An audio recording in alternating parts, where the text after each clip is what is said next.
Hey everyone, welcome back to another exciting episode of Tech Productions. Today I have Bankroll being joined once again by Fluff, who's on the other side of the camera this time around. We're at our locals. It's just easier this way sometimes. Keep in mind there's buttons, feel free to click them, there for a reason.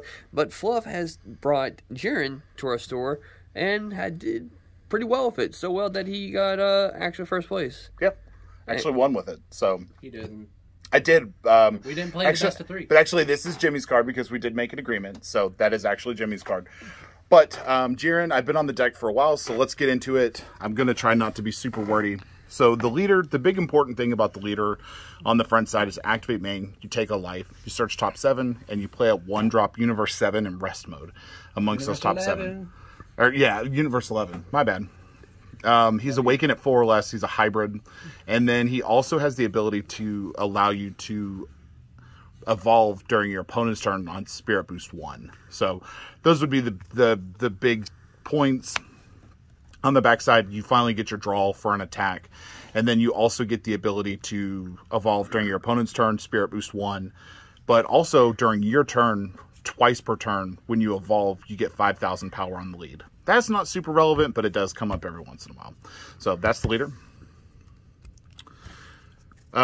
First off, let's talk about the Unison. So the Unison's a weenie. It's a specified 1.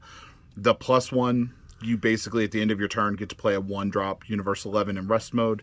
If you activate Evolve on one of your cards, your Unison gets a marker and 5,000, and then -7 if your opponent has 3 or less life, or 3 or more life, then you deal 1 damage. So 4 of those.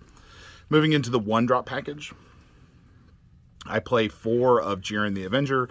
This is just a cantrip with an activate main in the drop area where you basically bottom deck this, discard 1, and then find any Jiren with an energy cost of 5 or less. So this is a great way to shore up the quality of your hand, especially after your opponent neurotically attacks your Jiren. The other 1-drop is Jiren Thirst for Power. This guy's a little bit more advantageous in some ways because when he's played, you get to look at the top 5 and add any Universe 11 or Unison with a specified cost of 1 amongst those top 5. And then he does give other Jirens an evolve skill, or EX evolve skill, but we don't really care about that. Then the last we run is 3 Kunchi. These give all of our 1-drops except for Kunchi himself barrier, and he's a cantrip. So just to have another 1-drop target so you don't whiff as often. And then kind of rounding out the 1-drop kind of engine is 3 of Jiren Pride of Universe 11. These let you discard this card to play 2 1-drops from the drop area. So if your opponent kills 2 of your 1-drops, you can discard this, play 2 1-drops. It's kind of frustrating for your opponent. Then moving up the evolve chain, we'll start with the 4-drop. This is Jiren Devastating Might. When he comes in, you draw a card, you choose one of your opponent's battle cards, neg it by 10k, and then he's an evolve for free. So this is our primary evolve target most periods in the game. Our primary pressure target is going to be Jiren Surge of Strength. This is a dual attack that lets you draw 1. Then you choose one other Universe 11 that's red, and it gets 1,000 power for the turn. More importantly on this guy is if he's KO'd, you can either remove 2 cards from under him to the drop area, or take a card from your life and add it to your hand to prevent him from being removed by a skill, which is just pretty good.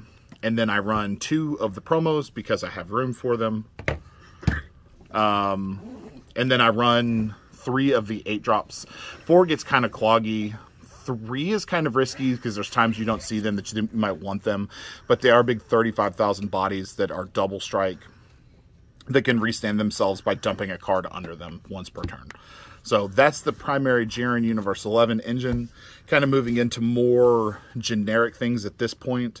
We do have 4 super combos. Look at how pretty those guys are. I need more, but just quality super combos because we can.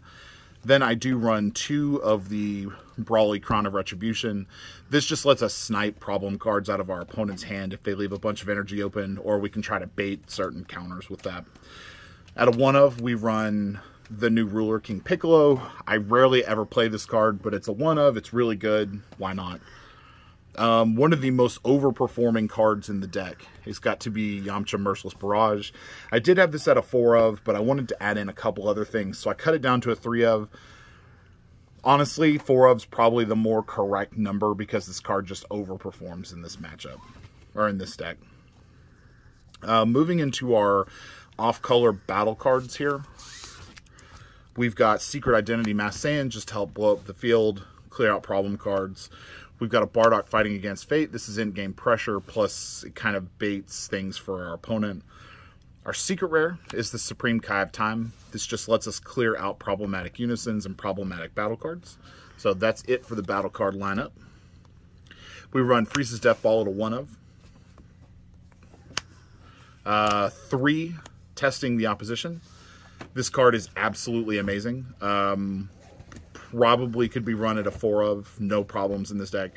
One of the big problems with this leader is your opponent will neurotically focus on your weenie Jirens, and they'll never awake you, so most of the time you end up awakening on turn 4, unless your opponent knows the match a little bit better, or you have these. So, 2 Wolfang Fists, just because this plus a 4-drop Jiren will kill something that's 25,000 or 45,000 with the big 5-drop Jiren. And then 2 Violent Rays, because sometimes we don't like getting our shit hit for big. So that is the deck. I will just real quickly go over the side deck that I played. I will say it didn't come up very much because I didn't see a lot of the expected matchups in my pairings, but 2 Hidden Ambitions, primarily for blue, primarily for blue. Kitol, this is for red, blue, green, not so much yellow. Divine Presence Son Goku, this is more for yellow and blue. Koitsukai, this is for blue, red, green. Deborah for hand control, and Jiren Survival of the Fittest because the 7-drop Android 17 is an auto lose if you don't have it. So you forgot last card. You got Flimsy Broly. Oh, Flimsy Broly, yeah. Flimsy Broly. It's like, you know how cats are neither solid nor liquid? Actually, what this is the 5th secret rare. We finally got to reveal a secret rare on Attack on Productions. It's Flimsy Broly. Yeah. What does it do? It's neither liquid nor solid. Oh, yeah. Yeah. Anyways, thanks for watching the deck profile. If you have any suggestions, anything you want to see, let us know. As always, read your cards, know your plays. Let us make the mistakes so that you don't have to, and fluff out.